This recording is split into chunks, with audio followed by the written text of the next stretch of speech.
in marriage is very important. If you don't communicate, you won't understand one another.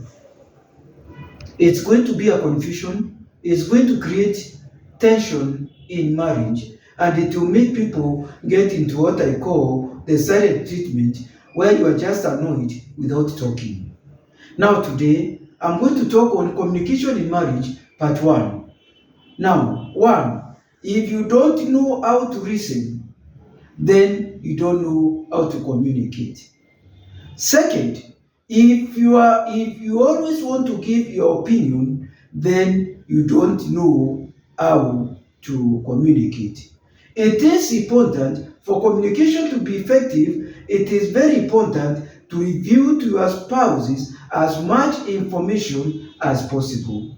Reveal to him or her your thoughts, your feelings, your habits, how your day was, your likes, your dislikes, your personal history, your daily activities, and even plans for the future. Be open. You should be an open book to your spouse. If you always raise your voice to make your point, you are not a good communicator. If you don't let the other person speak, you don't know how to communicate.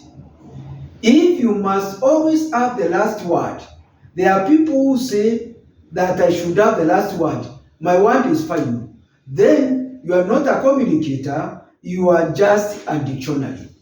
You are not a communicator.